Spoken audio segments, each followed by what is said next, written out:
Preparing to live stream the meeting. Oh, cool. We're going to go live. Sure. Oh, I should not say anything positive. Yeah, and then I'm going to use my phone to get on YouTube, find the link, tweet the fuck out of it. Oh my God. Not like last week. Oh, mate. But that was so, like, someone thought we'd set it all up.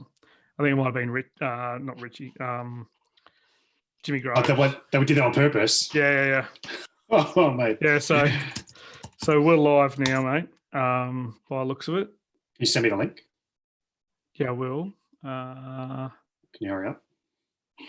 Yeah, we're live. In fact, that's actually the first thing people heard. So it turns out it was live while it was loading up. So people have got our chat before I said we're live. All right, I'm just going to, what could go wrong, hey? I'm just going to find your, I'll find your message window. Where are you? I'll send you the link now. There you go. All right, so we're live. It's just got my face there, so I actually like this. It's better when it's live and it's just my face. Yeah. So actually, I do not concur. You do not concur?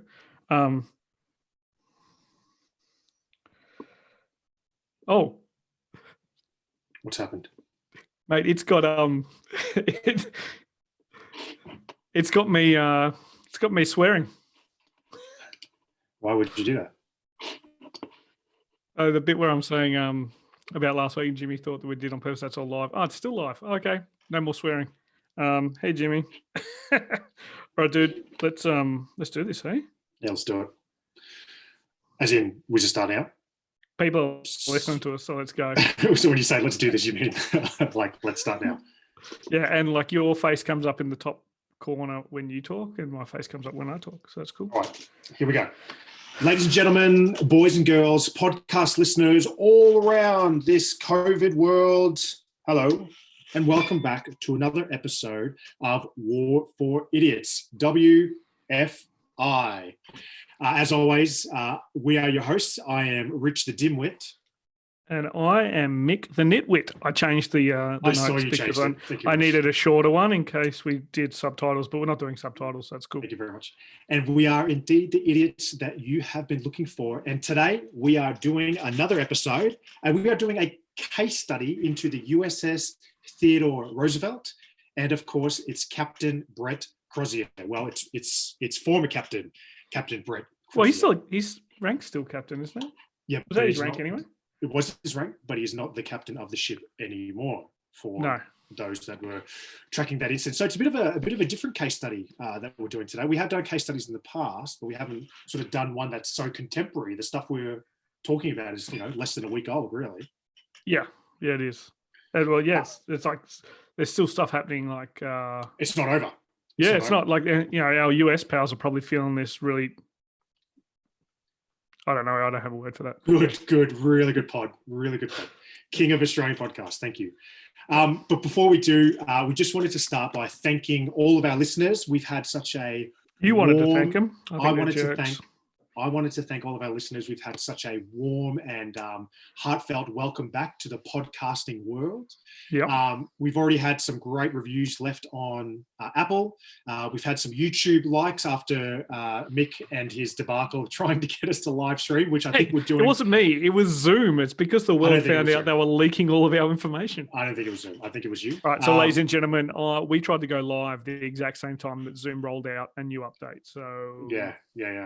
So, needless to say, it didn't work. Who are you going to believe? Look at my multi-million-dollar podcasting studio. Much like the very first episode of season 1, it was lost to the ages, but that's okay. We are back. Yeah, but we do appreciate the 56 people who watched the video. That's right. And hopefully you're enjoying seeing us in person as well. Mick in his multi-million-dollar studio, which is 100% real. It is. I can walk around it. Well, I demonstrated that last time. Go back and watch last week, guys. And myself in my home lockdown cave because I can't afford a green screen. You get to see exactly what's in the background. So hopefully enjoying that. And hopefully, ladies and gentlemen, all out there, you are staying safe.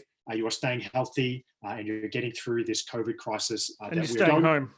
You're staying home, and we can add a little bit to your day and hopefully make you think about a few things. So let's get straight into this. Today, we are talking about a contemporary case study, which is the USS Theodore Roosevelt. So we probably should start with some background with regards to what this is for those that are completely... no, this is not a background. This is a studio. I'm going to pretend that didn't happen.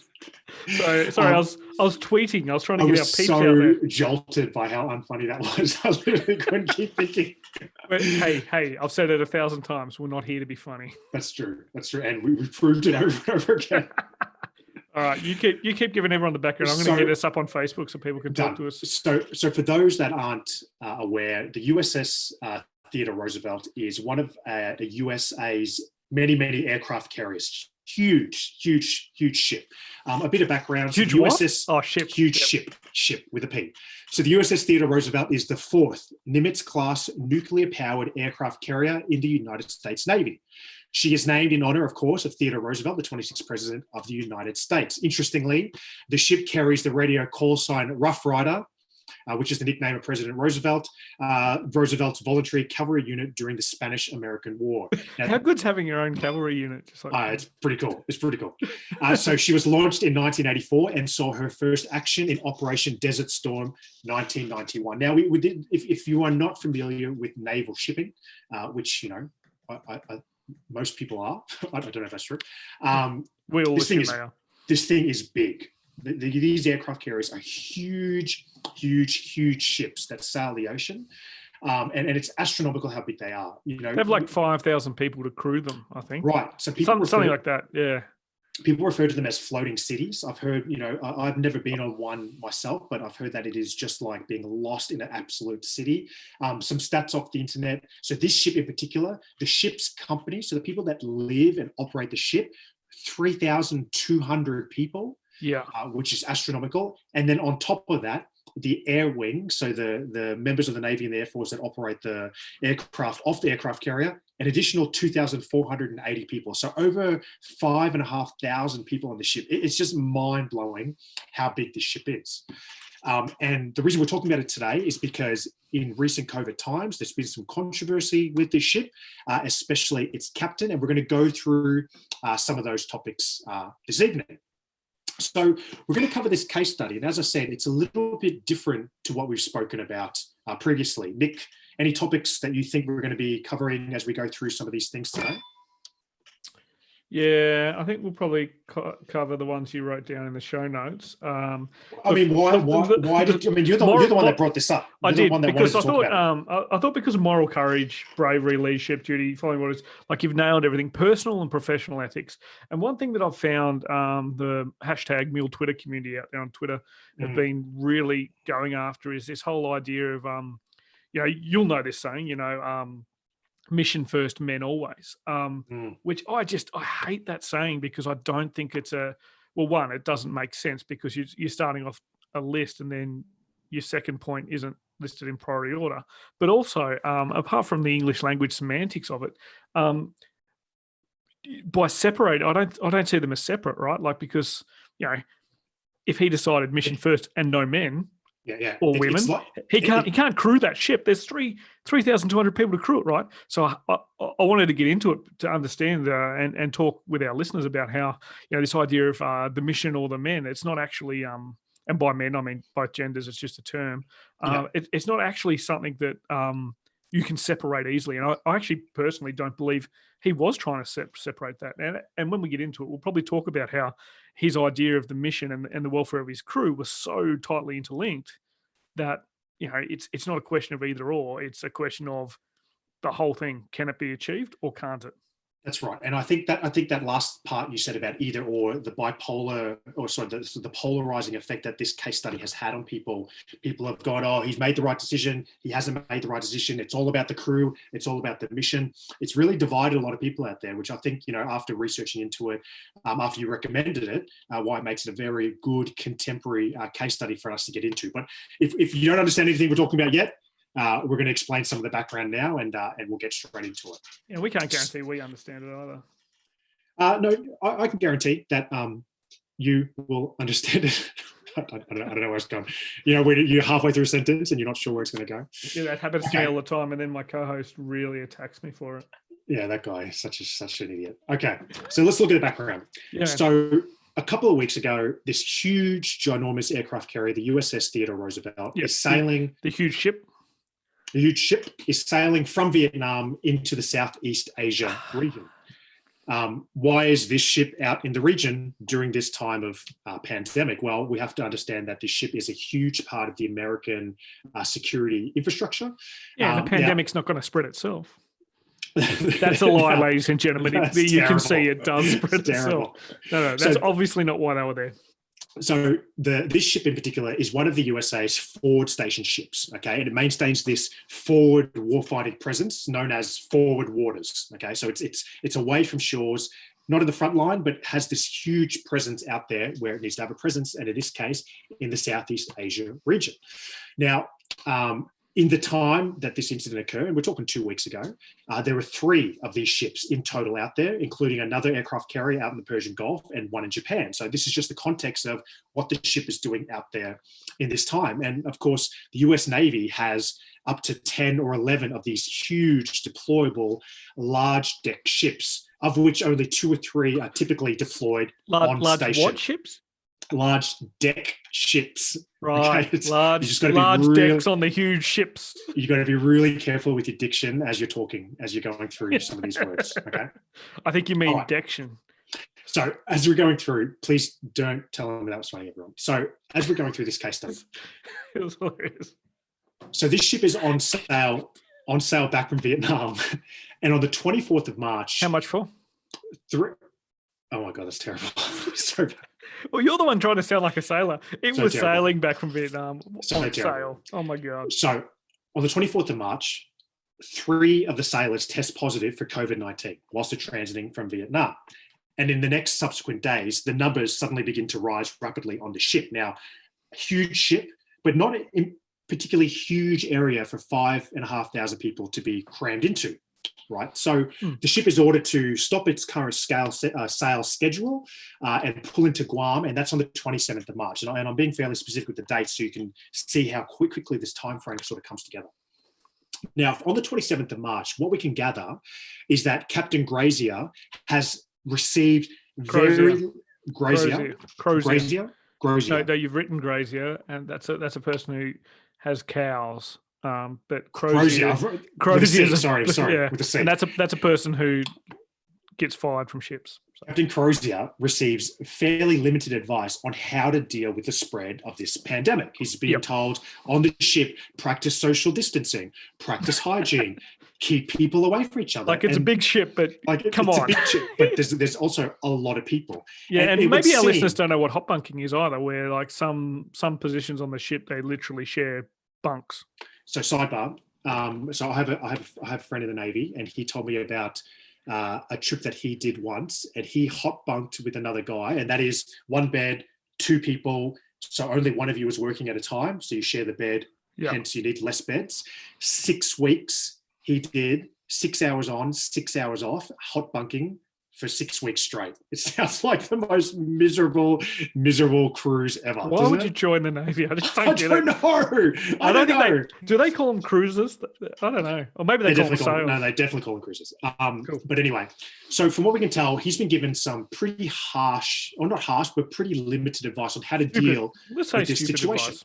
So it brings us to our first sort of decision point. You are the captain of this huge ship. You are pulled into this country. You know that this thing that is gripping the world by storm is spreading on your ship, and it's spreading fast. It's spreading faster than, arguably some of the places around the world.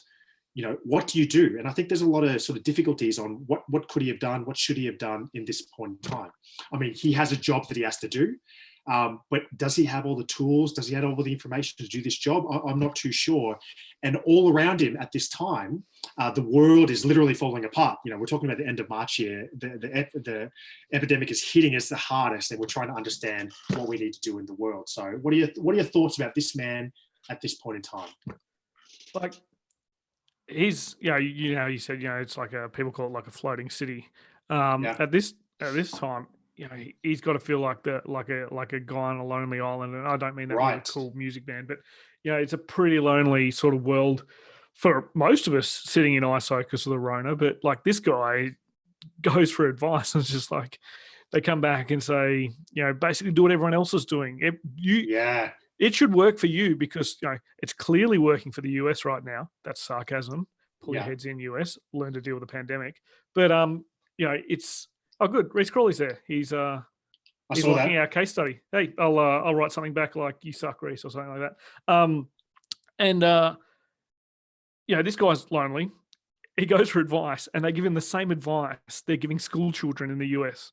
Stay away from each other. Stay away from each other. Oh, good. Got it. Excellent. All right. So the wardroom's out. The hot bunks are out. So you're on 24 instead of 6, and then 6 sleep, then 6. No, you're on 24 because the other guy's in the bed and he's coughed in there. Like, mate, what do you do in this situation? Look, we don't know all the information. We don't know all the context, but it's hard not to think he's just in a really difficult situation. You know what I mean? And he's almost pushed in the corner that he's got to do something, you know? And this is, I think, where his sort of first decision point sort of came into light of what he needs to do. So what does he do?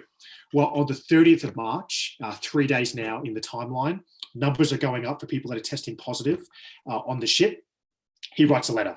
So he writes a letter, and this is the letter that will be infamous for him, will lead to his being removed from command eventually. And this letter goes to, he addresses it to approximately 20 to 30 different people. He sends it via unclassified networks, and it's a pretty straightforward letter. Now, we have a copy of the letter due to our amazing sleuthing and connections around the world. Because everyone has a copy of the letter. I think that might be part of the problem. But what I get you to do, Mick, is if you can read the bottom line up front, that paragraph there, because I think it sort of it contextualizes perfectly his mindset and what the rest of the letter is going to say. So once you go for it. I'm just zooming in because I'm really old. I didn't want to wear my glasses on the show because I'm vain as well. So this is the bluff. So people who don't know what the bluff is, Richie said it, it's the bottom line up front. You know, I found that not everyone knows that either. I thought that was like a business term. I've used it in business. People are like, why are you bluffing us? Not a good look when you try and close a deal. If required, the USS Theodore Roosevelt would embark all assigned sailors, set sail, and be ready to fight and beat any adversary that dares challenge the US or our allies. The virus would certainly have an impact, but in combat, we are willing to take certain risks that are not acceptable in peacetime. However, we are not at war, and therefore cannot allow a single sailor to perish as a result of this pandemic unnecessarily. Decisive action is required now in order to comply with CDC and NAVADMIN 083/20 guidance and prevent tragic outcomes.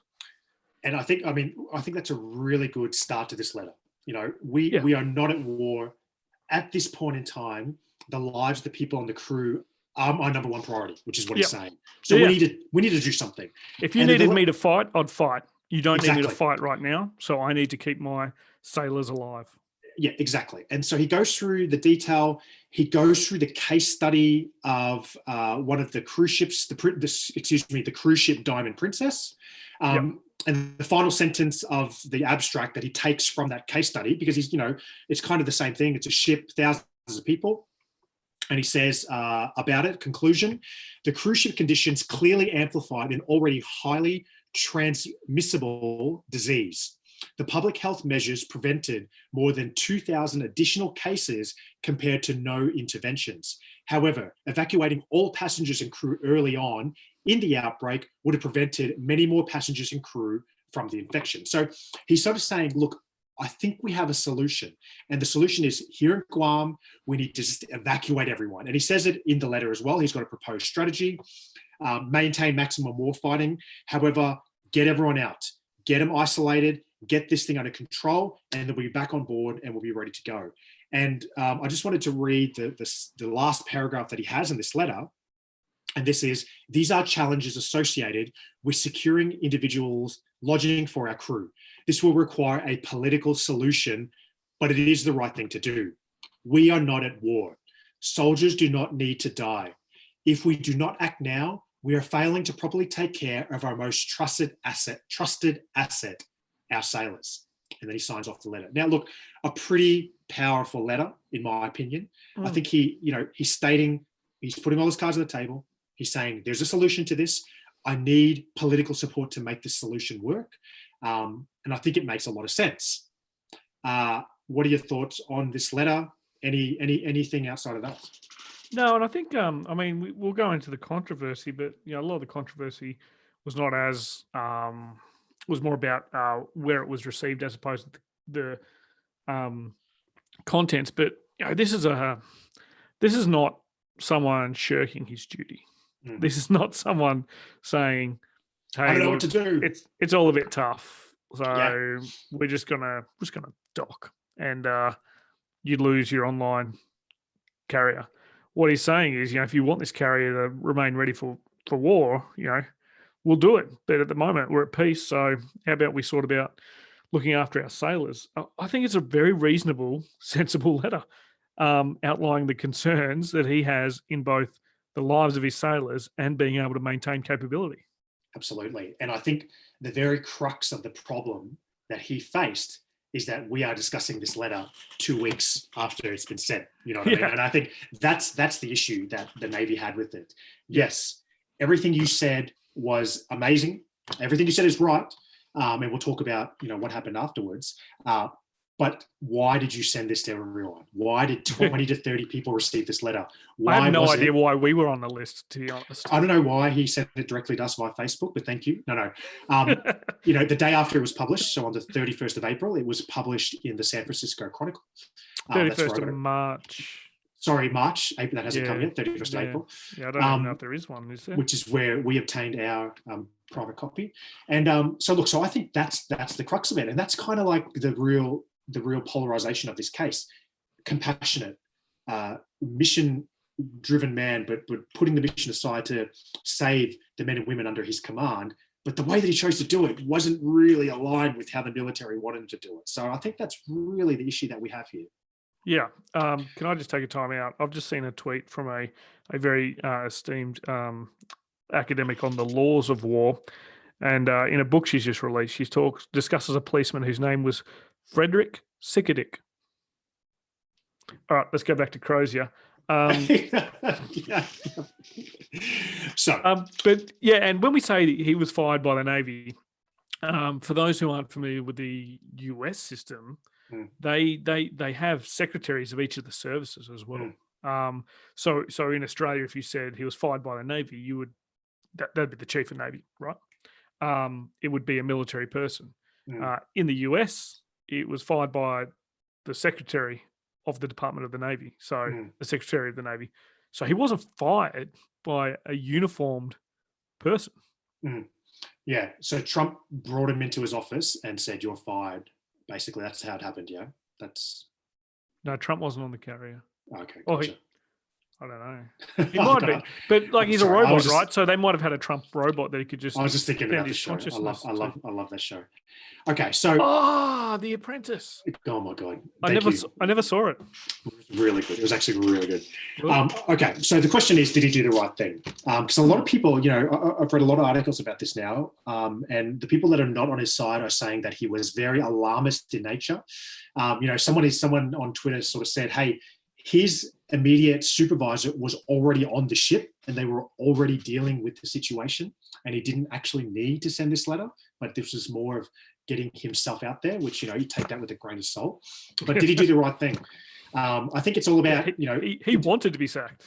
So that's ridiculous. I think if you ask yourself, did he do the right thing? You kind of have to ask yourself, did he do the right thing for who?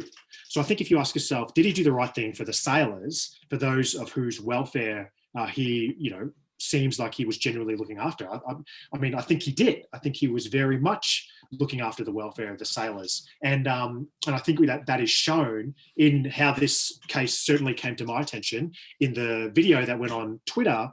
That is him being farewelled from the ship. Do you want to see if you can get that up? Yeah, I got one from Australia's ABC News. This is one of the ones, the one that really blew my socks off. And I first, I woke up, checked Twitter. I was like, man, what's happened in the US? Was the one where you can see the massive sailors crowding around him. But I'll not bring social up distancing. No. So the social distancing obviously wasn't going to work for them. Right, I should bring this one up now. Yep, that's the one. Hit share. Cool. All right, so ladies and gentlemen, you should be able to see this video going now. And I'll just hit play. Yeah.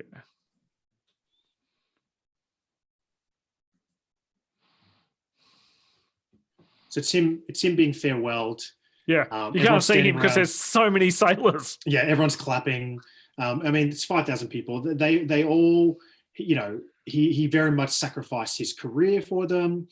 He sacrificed. I'm trying to watch the movie. Professionalism for them, and the video is just them all standing around, sort of paying their respects. Him walking down the gangway. I'm not sure. Gangway, yeah. Gangway. I think, yeah. Let's have a walk the plank. Gangway. And here's the other one. Here's another one. Oh, is that the same one? No, that's the same one. Exact same one. In fact, it's from the same news service. So. So I think when we talk about, did he do the right thing for the sailors? You know, the answer is yes. Next question. For the Navy, did he necessarily do the right thing? Well, you could argue by looking after the sailors, he is indeed looking after the Navy, but was he not, in his public letter, publicly embarrassing the service of the Navy, saying that they've got ways to do this, but he hasn't got the support he needs. He needs something from the political solution for it. You know, from a Navy perspective, I can see very well why going outside the chain of command and making this so public, it could have been taken in the way that it was. Yeah. And as a leader, you know, did he do the right thing as a leader? I mean, who was he ultimately responsible for leading? Is he a leader of the men and women that are underneath him? As in, you know, he's leading down, he's keeping that ship afloat, obviously, yes. And we said that he sort of sacrificed for them, but he is also a representative of something that's quite important. And the next question is, you know, from a US strategy perspective, did he do the right thing? I mean, it's quite clear now that one of the clear American deterrents out there against enemies is not at its greatest capacity. He made that public through his letter. He almost gave him a timeline of how long it's going to be. So, you know, from that perspective, I sort of ask myself again, did he do the right thing? And again, this is why this argument has become so polarizing, because it depends on who you're asking. It depends who is he doing the right thing for, that you try to begin to answer that question. Yeah, I mean, the leadership part's a really good question. You know, because it's the responsibility up and the responsibility down, the responsibility across as well. Because, you know, there are certainly going to be other concerned US Navy captains of the fleet out there, and you know, some of them might be deterred. Some of them might be like, "Well, I don't want to be sacked." So, how's that going to influence their decisions in managing the same crisis? Because, you know, we're all going through it. The whole world's going through it. But the idea of who he's responsible to up and who he's responsible to down, and, you know, leadership is about being able to get, you know, people to do things they otherwise would not want to do, right? So I think by not always the people under you, you know, there's leading up as well. You know, that's right. And maybe that's what he was trying to do. Yeah, and maybe he was trying to force issue, because, you know, he's probably a very humble man, but I'm not sure how surprised he would have been that his sailors had his back like that. Like, if he's that good a leader, he probably would have had a feeling that he had a good vibe on his ship, right? And you can probably tell that because he was willing to go public to protect his sailors, or in his mind to protect his sailors. So it's that leadership thing. Like, who was he trying to lead at this point? Was it a demonstration for his command team under him? Was it a demonstration for his sailors? Or more so, was it a demonstration across and up saying, hey, we need to do something about this. This is not okay. Yeah. So what happened? Well, a day after the letter was published, Captain Crozier was given permission to evacuate the ship. So the strategy that he said that needed to happen, he was given permission to do it. And on the 1st of April, only a few days ago, there was only a small skeleton crew that remained on the ship to commence the cleaning of the ship, to maintain the ship, nuclear reactor and all that sort of stuff that's on it. And then the very next day, on the 2nd of April, Captain Crozier is removed from command, as we've spoken about, by Navy Secretary Thomas Modly. And this event was acting Secretary of the Navy. Acting Secretary of the Navy, Thomas Modly. Now, to make it slightly worse, on the 6th of April, Navy Secretary Thomas Modly flies out to Guam and publicly, in front of the entire ship, over the public announcement speaker that they have, heavily criticizes the action of Captain Crozier.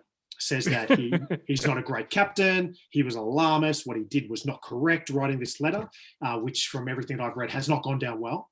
Yeah, called him stupid and naive. That's right. And then as of the 8th of April... which in itself is stupid and naive. Who turns up to who turns up to a ship full of people who love the guy you just sacked? Bad move. Then says that guy's stupid and naive. By the way, can anyone help walk me down this dark corridor? Oh, you guys are? Yeah, cool. No worries. Like, he's lucky he didn't get shivved. You know, I'm sure that they're all professionals in the US Navy. All the ones I've met have been, and they don't shiv people. But like, just think about what you're doing, buddy. Like, how play that out. And you know, for the listeners' background, Modley was a Navy helicopter pilot. I think he spent about 7 years in the US Navy. If I'm wrong, some of our listeners or viewers jump on YouTube or socials, let us know the exact background. But yeah, so I think he's kind of fallen into this trap of like, well, yeah, I'm one of you. I wore the uniform. At that point in time, you're not. Yeah, and look, and you know, I stumbled across this interesting sort of thought about the sacking, and I'll read it out. So it sort of says that commanding officers and other people in positions of leadership within the military are relieved of duty with a frequency most people aren't aware of. Okay, so this happens quite a bit. Yeah.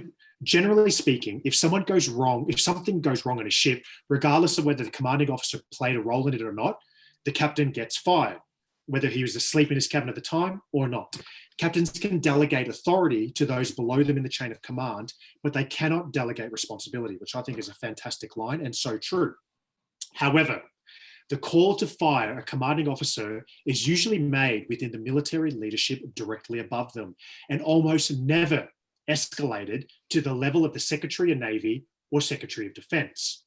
So the reports that other Navy leaders advised against Modley relieving Crozier of command before an investigation was conducted. So the senior Navy officials were saying to the Secretary, don't fire him because you haven't had an investigation yet. Sort of just compounds this really, really complex situation, the decisions that were made, and, you know, gets me thinking and asking why would he have been fired? What is different about this case? Is this corona craziness? Do they need to be seeing to make some sort of action? Is it because it was such a staple of American forward posturing? I don't know. So many sort of questions about why this led to this. Or did he just do something you don't like? Or did you just do something that the Navy is just like, you know what, that is not going to happen? So, and what sort of policy breach is a sackable offence as well? Exactly, and that's it. Maybe this was just a mandatory. Hey, he publicised a letter that shouldn't have been publicised. Yeah, simple as that. You know, it was a stupid decision. One stupid decision is all it takes, and that could have been it. But you know, it raises a lot of interesting questions. But look, I think it's really easy for people to just assume straight away the Navy's in the wrong here. You know, Captain Crozier was definitely in the right. He's a hero. He was a martyr. Everyone clapped him as he got off the ship. But, you know, I think that very often I find myself, when I form an opinion like that, trying to force myself to see it from a different perspective. And I think that's what we're trying to do in this case study. Take a contrarian view and see if you can discover something that you know, others might not be seeing in the situation. Absolutely, and it leaves me not really having a firm opinion on whether he made or not, because I don't think you really can if you don't know all the facts. I think Modley was a bit of a goose about the whole thing. Yes. You know, Crozier's letter, the addressees, you know, it was probably, it seems to have been written in careful consideration. Who it was addressed to may have been a rushed addressee list out of frustration. And who knows, I don't know if he sat on that letter for a couple of days and then said, no, it's going out. You know, we personally don't know. Or he hit send accidentally. Who hasn't done that? Yeah, that's mate, so many times. And you know what? I can't find on Microsoft Outlook on the Mac version. I can't find the recall button. And I'll tell you what, dangerous. In this work from home time, it is like I am so careful. I'm like a jeweler cutting a diamond when I'm addressing emails at the moment, because you know what I'm like, listeners. You know what I'm like. I swore at the start of this live stream, so I didn't even know we were recording. Good. So you know that's maybe he wrote it in careful consideration, but when he was addressing it, he might not have taken the time. We don't know these things. This is a speculation, and we're mainly doing it to chew up airtime so that we can keep the 4 listeners we've got on YouTube watching us. But yeah, hey, 4 viewers, how are you? It was 5 20 minutes ago. So someone left at this point. But hey, Lisa Foy from the UK from the UK is she's a good friend of the show. She's listening in and commenting on Twitter. So thanks for that. Caught up with Lisa for a beer actually in London last very year. nice. Very nice. She's doing quite well. And she didn't say to say hi to you. So how does a leader deal though, Rich? What would you have done if you were Crozier? Or if you were a grazier? Take either question. You know what? I can't answer that question. I'd rather be a grazier. I can't answer that question. Look, all I can say is he left the ship with his sailors loving him. And some would say that that's the personification of leadership, is having men and women willing to follow you wherever you go, and have a professional love for the relationship that you had with them. And you could say mission accomplished. From what I saw, he did it, but there's so much more to leadership. And that's why I'm sort of left with, I just want to read more about this and continue tracking it. Maybe we'll do a follow-up on this. I'm sure this is not the last time we'll hear about Captain Brett Crozier. I'm sure we're going to hear about him again. I hear he's going to be reinstated into something. Or he might even be reinstated as the captain of the ship. I'll share this one I've just found. I've just also worked out that, no, I don't want to have you give me cookies, not you, Rich, the website. I just worked out I haven't started recording this this episode, so I will be able to download the video later. So this is almost this is why we shouldn't trust the guy with all this, because I'm so lazy because I've got all the machines right now. The good news is that I don't need to worry about recording it because it's a video on YouTube, so that's easy. Right, now I'm just going to share this screen. I keep promising that.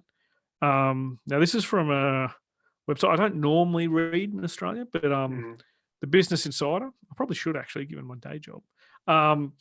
It says Navy hasn't ruled out reinstating the aircraft carrier Captain Fighter who's handling coronavirus.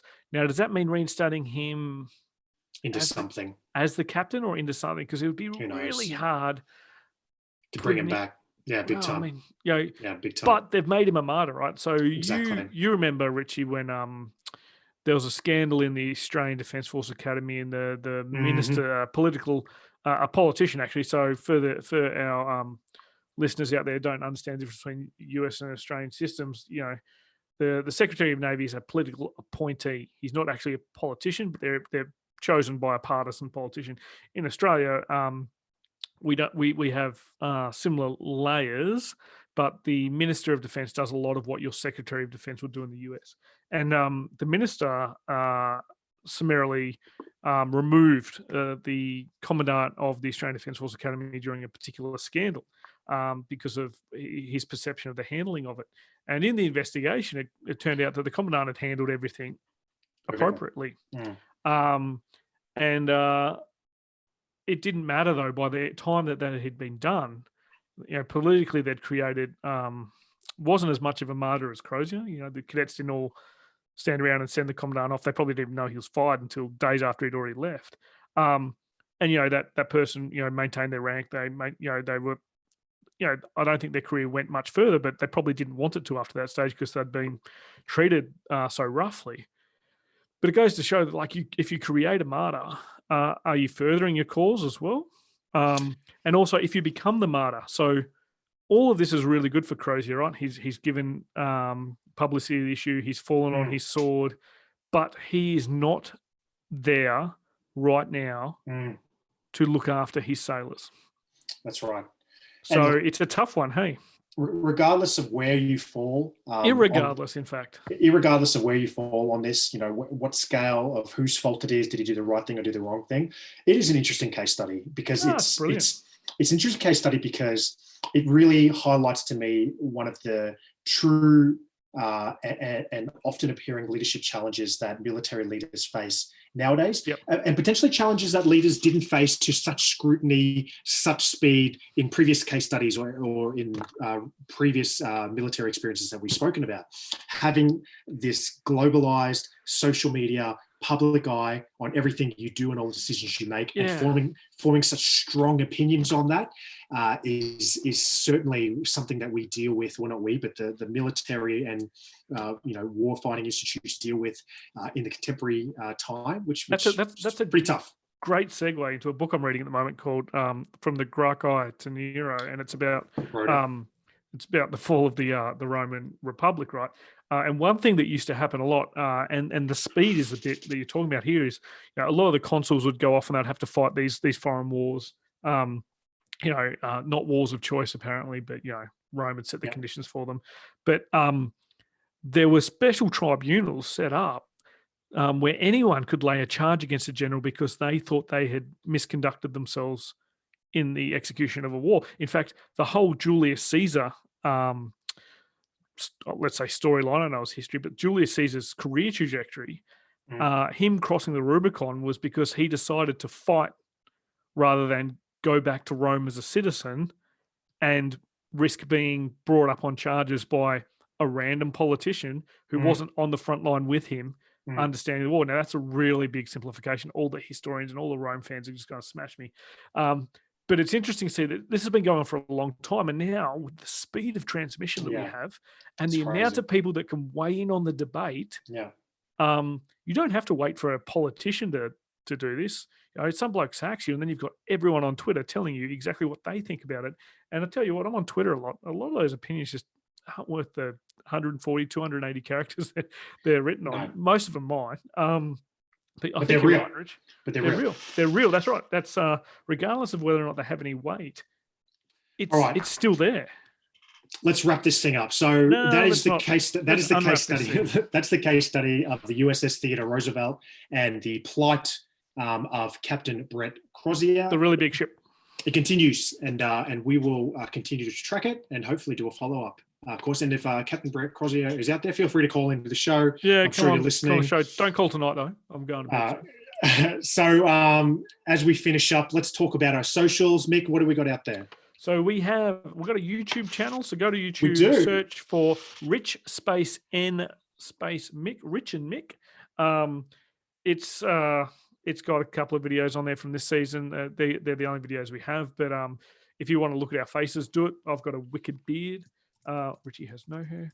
And there's also a Facebook page, War for Idiots. So it's just facebook.com/War for Idiots. Jump on the page, give us a like, start chatting on there. We can get on there and we can chat to you and see how things are going.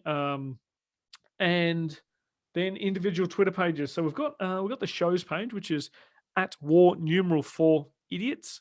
And that's probably our most active channel. We're on there quite a bit. We've also got our individual Twitter pages. Now, Richie's is easy. It's at Richie_T.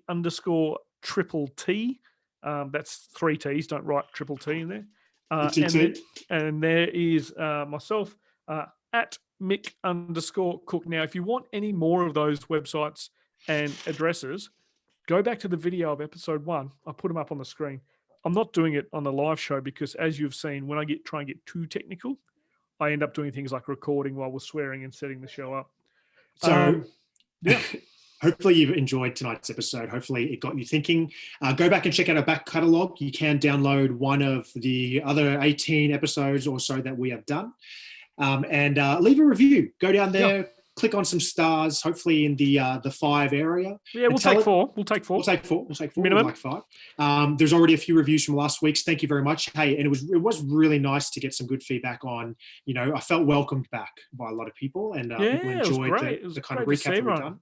In fact, Grounded Curiosity, a lot of people may know Grounded Curiosity. They're a great professional military education website out there. They released a big Prezi, which is a presentation tool thing. We made the cut. I think we probably would have been cut from it if we didn't come back last week. We didn't do that episode. So lucky us. We're so lucky. It is a massive resource. It is fantastic if you're looking to learn more about war, current military states, and also military theory, or just what military people do when they want to help each other learn and develop as a community of practice. Jump on there. You will be surprised. And most of the resources they have on there are actually produced by current or former military personnel. So it's absolutely brilliant. check out our merchandise for sale. It's for sale on the store at the deadprussian.com, which is Heaps left. Which is Heaps great. left. Great. Yeah, there's a lot left. Left. We'll make to order. But also, if you are an Australian veteran-owned business, reach out, get in touch with us. We've got some things to chat to you about. So feel free to do that, because we know that there's quite a few Aussie veteran-owned businesses out there doing it hard right now. Yeah, that's right. Okay, well, that is the end of episode 2 of season 2 for War for Idiots. I hope you guys have enjoyed it. This is Rich. And this is Mick. And until next time, remember that we may be idiots, but so are you. See you later. See ya. Oh, we're still live. I better figure out how to stop that. Just smash.